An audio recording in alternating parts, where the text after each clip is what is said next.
KPM.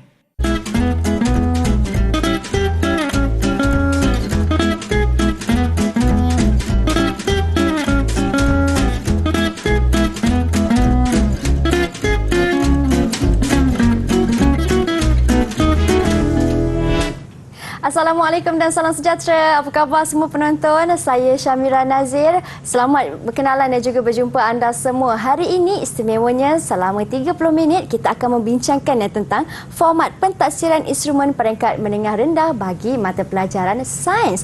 Cukup menarik tajuk yang akan kita bincangkan dan yang lebih menerujakan hari ini bersama dengan kami di studio seorang tetamu jemputan yang cukup hebat pengalamannya. Nak tahu siapa beliau? Jom kita berkenalan terlebih dahulu dengan tetamu jemputan untuk hari ini.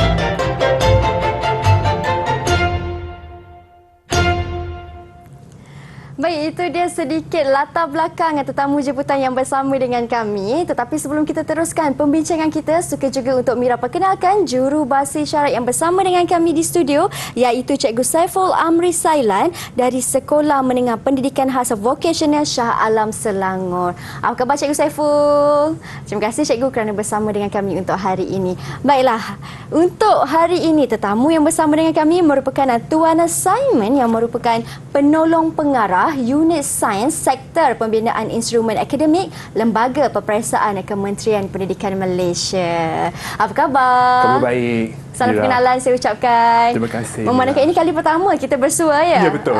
Selamat datang ke Didik TV. Saya ucapkan ya. Okay. Baik, hari ini Tuan Simon kita akan membincangkan tentang format pentaksiran instrumen peringkat menengah rendah bagi mata pelajaran sains. Ada juga murid-murid di rumah, mungkin ada warga pendidik juga yang sedang menonton yang tertanya, macam mana sebenarnya ni bagi pengenalan untuk mata pelajaran ini? Silakan. Okey, boleh. So, sebelum tu saya ingin memperkenalkan tentang ujian akhir sesi akademik menengah rendah bagi mata pelajaran sains mulai sesi 2022 dan 2023. Pertama sekali saya ingin memperkenalkan objektif mata pelajaran bagi sains. Terdapat 7 objektif mata pelajaran, iaitu pertama sekali kita kena menggunakan pendekatan inquiry untuk memenuhi sifat ingin tahu dan juga minat terhadap sains. Keduanya, memperoleh pengetahuan dan juga pemahaman untuk menerangkan fenomena secara saintifik. Dan ketiganya, berkomunikasi mengenai maklumat berkaitan dengan sains dan teknologi secara bijak dan berkesan. Dan keempatnya ialah merancang dan juga menjalankan penyiasatan saintifik, menilai evidens dan juga membuat kesimpulan. Kelima ialah mengaplikasikan pengetahuan sains, prosedur dan juga epistemik dalam mengemukakan soalan, menginterpretasi data, menyelesaikan masalah dan membuat kesimpulan ataupun keputusan dalam konteks situasi sebenar. Dan keenam ialah kita kena membina kesedaran bahawa penemuan melalui penyelidikan sains adalah satu usaha manusia berasaskan kemampuan akal untuk memahami fenomena alam ke arah mencapai kesejahteraan hidup kita. Dan akhir sekali ialah kita kena membina satu kesedaran bahawa perkembangan sains dan teknologi memberi implikasi ke atas moral, sosial, ekonomi dan juga alam sekitar sama ada dalam konteks tempatan dan ataupun global. Dan di sini saya nak menerangkan apa yang akan ditaksir dalam ujian akhir sesi akademik sains kita. Terdapat 7 konstruk yang akan diuji dalam ujian sains kita. Dan pertama sekali ialah mengingat, memahami, mengaplikasi, menganalisis, menilai, mencipta dan juga kemahiran proses sains yang akan diuji dalam ujian akhir sesi akademik mata pelajaran sains kita. Okey. Baik, Tuan Simon, saya ada soalan nak tanya sebab kat situ saya nampak ada satu penilaian dalam yang ditafsir iaitu menilai. Ya, betul. Apa kepentingan menilai ini dalam mata pelajaran sains? Sebenarnya menilai ini adalah bagi murid untuk mewajarkan tindakan ataupun keputusan bagi sesuatu tindakan ataupun keputusan murid itu. So, jadi murid dikehendaki untuk menilai semua fakta sains ataupun pernyataan ataupun hujah dari segi saintifik. Dan selepas itu dia kena membuat satu keputusan dan juga menilai semula keputusan ataupun tindakan itu terhadap alam sekitar ataupun dia betul atau tidak dari segi saintifik. Okey, macam tu. Itulah mengapa pentingnya konstruk menilai ini rupanya ya. Okey, baik. Dan saya nak tanya Mira juga. Okey. Ada berapa kemahiran proses sains dalam sains kita? Wah, ada berapa murid-murid di rumah? Ada berapa kemahiran proses sains ya? Ada 12. Betul sekali. Okey, pandai. Okey. So memang kita ada 12 kemahiran proses sains dalam mata pelajaran sains kita, dan 12 ini ialah memerhati, mengelas, mengukur menggunakan nombor, membuat inference, meramalkan, berkomunikasi, menggunakan perhubungan ruang dan masa, mentafsir data, mendefinisi secara operasi, mengawal pemboleh ubah, membuat hipotesis dan akhir sekali ialah mengeksperimen. Okey. So selepas ini saya akan menerangkan satu-satunya kemahiran proses sains dalam segmen yang kedua dan juga segmen yang ketiga. Dan sekarang saya ingin menerangkan tentang format pentaksiran yang dinanti-nantikan oleh penonton kita ya.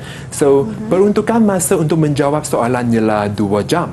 Dan jumlah markahnya ialah 100 markah. Terdapat 3 bahagian dalam ujian sains kita, iaitu bahagian A, bahagian B dan juga bahagian C. Bahagian A terdapat 20 soalan dengan markahnya 20 markah. Dan soalan yang akan ditanya ialah item objektif aneka pilihan. Dalam bahagian B pula terdapat 5 soalan dengan jumlah markahnya 20 markah. Dan soalan yang akan ditanya ialah item objektif pelbagai bentuk. Bagi bahagian C, terdapat 6 soalan dengan jumlah markahnya 60 markah. Dan soalan yang akan ditanya ialah item struktur. Dan selepas ini saya akan menerangkan dengan lebih terperinci dalam segmen yang kedua dan segmen yang ketiga tentang setiap bahagian ini. Wow, baiklah, itu dia penerangan yang ringkas tetapi padat oleh Tuan Simon bagi bahagian A, bahagian B serta bahagian C. Ingat murid-murid ada berapa KPS? Ada 12 dan ini antaranya kalau Mira boleh tunjukkan. Kan ada memerhati. Pemerhatian itu pun kena penting, murid-murid kena tahu bagaimana. Selepas ini Tuan Simon akan bincangkan dengan lebih mendalam lagi bagi setiap bahagian. Kita akan berhenti berehat seketika. Kita akan kembali semula selepas ini. Jangan ke mana-mana, hanya di Pentaksiran Sumatif Didik TV KPM.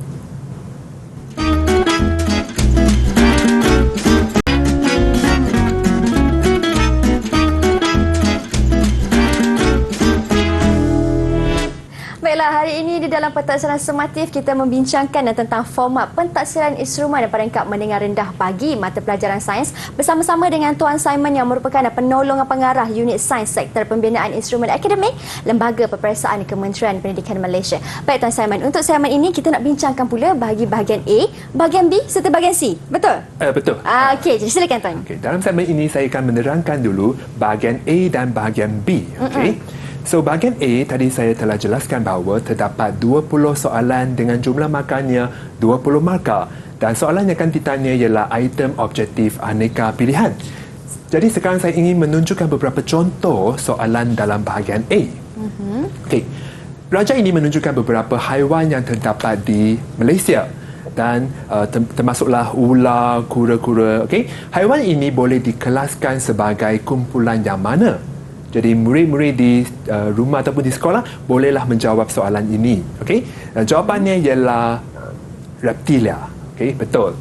Seterusnya, raja ini menunjukkan satu aktiviti yang dijalankan untuk menyiasat sifat bahan P. Okey. Saya nak tanya Mira, apa yang Mira boleh perhatikan dalam raja ini? Mira boleh perhatikan untuk yang pertama, kertas litmus ni berwarna biru. Kemudian apabila dimasukkan ataupun dicelupkan dalam bahan P, kertas litmus itu bertukar menjadi warna merah. Ya, betul. Dan kenapa macam tu? Kalau macam tu, itu sudah semestinya bahan P itu merupakan bersifat asid. Betul sekali. Okey, pandai Mira. Okey, so memang bahan itu telah menunjukkan bahawa eksperimen telah menunjukkan bahawa bahan ini ialah bersifat asid dan di bawahnya manakah yang mempunyai sifat yang sama seperti P? Bersifat asid. Macam kita tahu asid masam kan? Jadi kalau tengok daripada pilihan jawapan ini sudah semestinya A, cuka. Betul sekali, pandai. Okey. Okey. So raja yang seterusnya ialah menunjukkan satu aktiviti yang yang dijalankan untuk menunjukkan ciri imej yang terbentuk pada cermin SATA. Ya, ini pun salah satu soalan yang akan ditanya dalam bahagian A. Okey. Dan seterusnya, raja ini menunjukkan beberapa jenis makanan, okey, iaitu ayam, telur dan juga kekacang. Dan apakah kelas makanan itu? Murid dikehendaki untuk memerhatikan semua makanan di atas dan selepas itu dia kena membuat pengelasan makanan itu. Dia di bawah protein. Betul. Dan seterusnya, raja ini menunjukkan satu siratan makanan di sebuah sawah padi. Okay, terdapat padi, belalang, burung, katak dan juga ular di sawah padi ini. Okay. So kita tahu bahawa padi merupakan pengeluar dalam sistem ini. Maksudnya padi dia merupakan pengeluar dalam sawah padi ini. Jadi di sini kita kena tahu bahawa yang manakah merupakan pengguna primer. Murid dikehendaki untuk mengetahui bahawa pengguna primer merupakan pengguna yang makan pengeluar, iaitu belalang dan juga burung. Betul. Dan soalan ini berkaitan dengan satu pengiraan di bawah konstruk aplikasi. Okey, raja ini menunjukkan satu kereta mainan berspring. Okey, dan formula telah diberikan. Murid-murid dikehendaki untuk mengisikan ataupun menggantikan formula ini dengan semua angka yang terdapat di dalam simulus tersebut. Termasuklah jisim dan juga termasuklah kelajuan dan juga panjang spring yang telah dimampatkan. Apabila murid telah menggantikan semuanya dalam formula itu, bolehlah mencari jawapan, iaitu mencarikan apakah daya yang diperlukan untuk menggerakkan kereta itu. Dan ini di bawah konstruk aplikasi, mengaplikasi. Okay. Dan seterusnya saya ingin memperkenalkan bahagian B pula. Dalam bahagian B terdapat 5 soalan dengan jumlah markanya 20 markah. Dan item ataupun soalan yang akan ditanya ialah soalan objektif pelbagai bentuk. Dan saya ingin menunjukkan beberapa contoh objektif pelbagai bentuk. Termasuklah mengisi tempat kosong di mana murid dikehendaki untuk mengisi apakah jenis daya yang terdapat di alam sekitar kita. Okay? Murid dia sekadar mengisi tempat kosong di ruangan yang disediakan. Okay. Dan seterusnya, yang ini pun merupakan salah satu soalan yang akan ditanya, iaitu murid dikehendaki untuk membulatkan organ yang terdapat dalam sistem perkumuhan. Kita tahulah di sini ada 3 organ, iaitu peparu, ginjal dan juga jantung. Betul. Dan yang manakah 2 organ yang terdapat dalam sistem perkumuhan? Dia kena bulatkan. Yang pertama ginjal. Betul sekali. Dan yang lain ialah peparu. Okey. Dan seterusnya, soalan ini berkaitan dengan mengisi tempat kosong juga. Okay. Perkataan telah diberikan dan merujuk kepada gambar raja ini, murid dikehendaki untuk mengisi tempat kosong dengan menggunakan perkataan yang diberikan dalam ruangan yang disediakan. Okey. Ya. Okey. Dan contoh ini merupakan contoh padanan. Okey. Di sebelah kiri ialah vektor, sebelah kanan ialah penyakit. Okay, kita tahulah vektor di sini ialah nyamuk dan juga tikus. Okay? Dan nyamuk dan juga tikus ini dia akan menyebabkan penyakit tertentu berlaku. Jadi murid dikehendaki untuk mengingat semula apakah penyakit yang disebabkan oleh nyamuk dan juga apakah penyakit yang disebabkan oleh tikus. Kita tahulah bahawa tikus dia menyebabkan leptospirosis. Okay? Manakala nyamuk menyebabkan malaria. Okay. Apabila murid dia padankan seperti itu, dia boleh mendapatkan 2 markah. Okay. Contoh yang terakhir bagi bahagian B ini ialah, okay, kita lihat ya, raja ini menunjukkan satu graf kepekatan antibodi dalam darah melawan masa. Kita tahu bahawa 2 suntikan telah diberikan. Apabila suntikan pertama telah diberikan, okay, dia kepekatan antibodi dalam darah dia telah meningkat. Tetapi dia berkurang apabila masa berlalu. Dan suntikan yang kedua diberikan kepada pesakit itu ataupun individu itu. Dan tetapi dia pun berkurang juga. Okey. Dari sini kita tahu bahawa keimunan ini ialah keimunan pasif buatan. Manakah vaksin telah diberikan kepada pesakit ataupun individu itu. Dan di bawah terdapat 3 pernyataan. Murid dikehendaki untuk menulis benar ataupun palsu bagi pernyataan yang betul ataupun pernyataan yang salah. Jika pernyataan itu ialah betul, dia kena tulis benar di ruangan yang disediakan. Jadi kita lihatlah keimunan ini adalah kekal. Kita tahu bahawa dia tak kekal. Tak kekal kerana dua suntikan telah diberikan, dia akan berkurangan. Betul. Jadi yang ini ialah statement yang palsu lah. Jadi murid dikehendaki untuk membaca setiap pernyataan dan dikehendaki untuk menjawab dengan menulis pernyataan itu benar ataupun palsu bagi pernyataan tertentu. Okey. Baiklah. Begitu juga untuk soalan 2 Roman dan juga 3 Roman. Kena tulis. Ya, betul. Ketiga-tiga pun dia kena tulis, barulah dia boleh mendapat 2 markah. Okey, baiklah. Itu sahaja perkongsian saya dalam bahagian A dan juga bahagian B. Okey, baiklah. Murid-murid, tulis sama ada benar atau palsu bergantung kepada soalan yang diberikan. Jangan buat tanda right ataupun tanda pangkal. Betul. Itu dah lain, dah luar daripada format soalan yang diberikan. Jadi murid dikehendaki memang kena baca arahan itu dengan sangat teliti dan kena menulis benar ataupun palsu pada pernyataan tersebut. Ya. Baik, Tuan Simon, saya tertarik. Tadi ada satu konstruk di mana konstruk itu ialah konstruk menganalisis. Kan? Betul. Adakah di bawah konstruk menganalisis ini soalan yang diberikan lebih kepada pengiraan dan juga perhitungan? Sebenarnya analisis ini kita memberikan dia banyak data dan murid dikehendaki untuk mencerakinkan data itu dan mencari hubung kait antara kedua-dua data itu. Tak apa, nanti saya akan tunjukkan satu contoh di bahagian C pula. Wah, okey. Boleh? Cukup menarik sebenarnya perbincangan kita pada hari ini. Jadi kawan-kawan nak tahu pula bagaimana jenis ataupun bentuk soalan di bahagian C, kita akan sama-sama tengok selepas ini dan bincangkannya. Kita akan berhenti berehat seketika terlebih dahulu. Jangan ke mana-mana, hanya di Pentaksiran Sumatif Didik TV KPM.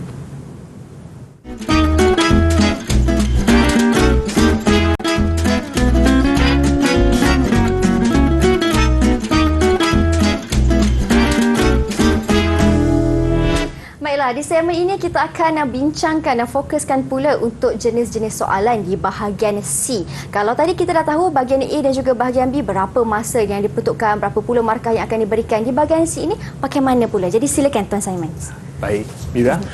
So sekarang saya akan terangkan bahagian C. Okey, terdapat 6 soalan dalam bahagian C dengan jumlah markahnya 60 markah. Soalan yang akan ditanya ialah jenis struktur. Okey, dan di sini saya telah menyediakan 2 contoh soalan struktur dari segi KPS, kemahiran proses sains, dan juga dari segi konstruk. Okey, saya akan menunjukkan contoh soalan konstruk dulu. Okey, di sini merupakan satu raja menunjukkan bahawa Puan Aminah sedang membakar kek. Okey, dia menggunakan dulang pembakar untuk membakar kek tersebut dalam ketuhar seperti ditunjukkan dalam raja itu. Okey, kita tahulah di sini dia ialah satu proses membuat kek. Okey, jadi soalan saya ialah menyatakan satu contoh penebat haba yang baik. Maksudnya murid dikehendaki untuk menulis satu contoh penebat haba yang baik. Dan ini merupakan satu contoh soalan mengingat. Murid dikehendaki untuk mengingat semula apakah maksud penebat haba dan seterusnya memberikan satu contoh penebat haba. Okay? Dan seterusnya ialah dia kena menyatakan 2 kaedah pemindahan haba yang berlaku di raja itu. Kita tahu bahawa ada pelbagai jenis kaedah pemindahan haba. Jadi murid dikehendaki untuk melihat semula raja ini dan dia kena menyatakan ada 2 kaedah pemindahan haba yang telah berlaku di raja tersebut. Baiklah. Okey, dan ini ialah soalan berkaitan dengan memahami. Okay. Dan seterusnya ini merupakan salah satu contoh yang Mira tadi tanya saya, analisis. Biarlah kita lihat bersama-sama ya.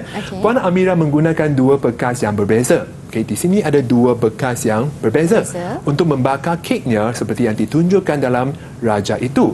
Dia mendapati bahawa masa yang diambil untuk membuat kek adalah berbeza. Okay, di sini kita kena mencerakinkan data yang diberikan, iaitu ketuhar yang digunakan adalah sama, saiznya pun sama, warna pun sama. Tetapi ada perbezaannya, iaitu bekas yang digunakan adalah berbeza. Satu ialah bekas silikon, manakala satu ialah bekas logam. Disebabkan bekas yang digunakan adalah berbeza, menyebabkan masa yang digunakan untuk membakar kek pun berbeza. Jadi kita tahu bahawa bekas silikon menggunakan 20 minit, manakala bekas logam menggunakan 45 minit. Di situlah kita tahu bahawa ada persamaan dan juga ada perbezaannya. Dan perbezaan ini menyebabkan masa pun berbeza juga. Di sini murid dikehendaki untuk menerangkan mengapa berlaku perbezaan masa untuk membakar dua kek tersebut. Murid dikehendaki untuk mengait semula, menghubungkaitkan hubungan antara bekas yang digunakan, sifat bekas itu dan menyebabkan masa yang digunakan berbeza. Inilah salah satu contoh menganalisis. Baiklah. Dan seterusnya, Puan Aminah ingin menyejukkan kek yang telah dibakar dengan cepat. Dia meletakkan kek itu di atas redai. Di atas redai kek seperti yang ditunjukkan di atas. Jadi di sini kita kena mewajarkan tindakan yang diambil oleh Puan Aminah. Seperti yang saya terangkan tadi, yang ini merupakan salah satu soalan di bawah konstruk menilai, di mana murid dikehendaki untuk mewajarkan tindakan ataupun keputusan seseorang. Jadi kita kena mewajarkan tindakan Puan Aminah, kenapa dia meletakkan kek ini di atas redai kek tersebut. Seterusnya saya ingin menunjukkan beberapa contoh soalan kemahiran proses sains. Raja ini menunjukkan kadar ketelarutan gula dalam larutan yang mempunyai suhu yang berbeza. Di sini ada 3 bikar, P, Q dan juga R. Kita kena memerhatikan bahawa suhu larutan di dalam bikar P, Q, R adalah berbeza. Masing-masingnya ialah 20 degree Celsius, 40 darjah Celsius dan juga 90 darjah Celsius. Dan bacaan jam randik pun berbeza juga. Murid dikehendaki untuk mengukur apakah bacaan jam randik di sini, dan selepas ini dia kena mencatatkan masa yang digunakan. Yang ini merupakan satu KPS yang saya katakan ialah mengukur menggunakan nombor. Maksudnya murid dikehendaki dia kena membaca jam randik ini, dia kena mengukur dulu dan selepas tu dia kena mencatat masa yang digunakan. Berserta dengan unit di belakang. Ya, betul. Masa. Unit ni ialah saat. Betul. Dan seterusnya, yang ini pula walaupun menggunakan soalan yang sama, tetapi murid dikehendaki untuk membina satu jadual untuk menunjukkan keputusan penyiasatan itu. Jadi yang ini di bawah KPS berkomunikasi, di mana murid dikehendaki untuk mencatatkan masanya dan selepas itu dia kena membina jadual berdasarkan keputusan penyiasatan saintifik itu. Ini merupakan jawapannya. Terdapat 3 bikar, P, Q dan juga R. Suhu larutannya masing-masing ialah 20, 40 dan juga 90. Masa yang diambil untuk melarutkan gula ialah 25 saat, 15 saat dan juga 5 saat. Murid dikehendaki untuk menjadualkannya seperti berikut. Dan akhir sekali, ini merupakan satu contoh juga untuk meramal. Murid dikehendaki untuk meramalkan masa yang diambil untuk melarut gula jika suhu larutan adalah 70 darjah Celsius. Kita tahu bahawa 70 darjah Celsius adalah di antara kedua-duanya. Betul. Jadi masa yang digunakan untuk melarutkan gula itu pun akan di antara kedua-duanya. Betul. Jadi di sini kita tahu bahawa jika dia antara 40 dan juga 90, masa yang digunakan pun akan di antaranya. Jadi jika murid menulis jawapannya ialah 10 saat, betul. 9 saat pun betul juga. Tetapi jika murid menulis nombornya melebihi 15, salahlah. Ataupun kurang daripada 5 pun salah juga. Kerana ramalan itu tidak tepat. Dan itu sahaja perkongsian saya dalam bahagian C. Baik, itu untuk prediction. Kata pun prediction. Ramalan, kena ramalkan. Murid kena tahulah untuk ramalkan bagaimana. Kena mengikut logik juga. Yang meramal ini dia kena berdasarkan kepada data yang didapatkan. Baik, itu untuk bahagian C, di mana bahagian C merupakan peruntukan masa dan juga markah ni besar. Betul. 60 markah, bukan satu markah yang kecil, markah yang besar itu sebenarnya. Baik, memandangkan kita pun ada sampai juga ke penghujungnya, satu soalan saya kepada Tuan Simon, adakah di bahagian C ini semua konstruk, macam kita tahu tadi konstruk ada 12 konstruk kan untuk KPS, adakah kesemua 12 konstruk ini akan diuji di bahagian C? Ke-6 kontrak iaitu mengingat sampailah mencipta dan juga 12 KPS akan ditanya dalam bahagian C ini. Wow. Okey. So dia melibatkan banyak kemahiran yang perlu dikuasai oleh murid kita lah. Okey, baiklah. Sedikit rumusan daripada Tuan Simon, silakan. Okey, baik. Pada hari ini saya telah menerangkan format ujian akhir sesi akademik bagi mata pelajaran sains. Terdapat 3 bahagian iaitu bahagian A, B dan juga C dalam ujian akhir sesi akademik sains kita. Okey, masing-masingnya ialah 20 markah, 20 markah dan juga 60 markah. Okey, dan jumlah markahnya ialah 100 markah. Okey. Dan kata-kata semangat kepada semua murid-murid yang sedang menonton di rumah sekarang. Silakan kata-kata nasihat kepada mereka. Boleh. Saya ingin memberikan sedikit nasihat kepada murid-murid yang sedang menonton rancangan ini. Okey, kita kena ada satu pemikiran ahli saintifik. Maksudnya, kita perlu mempunyai sifat ingin tahu dan juga inquiry terhadap alam sekitar kita. Kita kena sentiasa memerhatikan perubahan yang berlaku di sekeliling kita dan di situlah titik permulaan kita belajar sains. Yep, betul. Jadi kita kena sentiasa memerhatikan alam sekitar kita dan sentiasa ada soalan ataupun masalah berkaitan dengan ataupun persoalan tentang alam sekitar itu. Dan dari situlah barulah kita mencari jawapan, mencari sumber untuk menyokong hujah dan di situlah cara kita untuk mempelajari sains. Wow, saya cukup tertarik. Ingat murid-murid, sains itu bukanlah sekadar berdasarkan buku teks semata-mata, tetapi semua yang berada di sekeliling kita ini melibatkan sains. Tengok, tanya kenapa perkara ini boleh berlaku dan cari jawapan seperti mana yang Tuan Simon dah terangkan tadi. Baik, satu perbincangan yang cukup baik dan saya harap memberi pencerahan kepada semua yang menonton, terutama sekali murid-murid supaya mereka tahu bagaimana teknik untuk menjawab soalan bagi pentadsiran instrumen peringkat menengah rendah untuk mata pelajaran sains ini. Terima kasih lagi sekali saya ucapkan kepada Tuan Simon, penolong pengarah unit sains Sektor Pembinaan Instrumen Akademik, Lembaga Peperiksaan Kementerian Pendidikan Malaysia, kerana sudi datang dan meluangkan masa bersama dengan kami pada hari ini. Terima kasih banyak. Terima kasih juga kepada Cikgu Saiful Amri selaku jurubahasa isyarat untuk hari ini. Saya Syamira Nazir. Kita jumpa lagi di episod akan datang hanya di Pentadsiran Sumatif Didik TV KPM. Assalamualaikum dan salam sejahtera.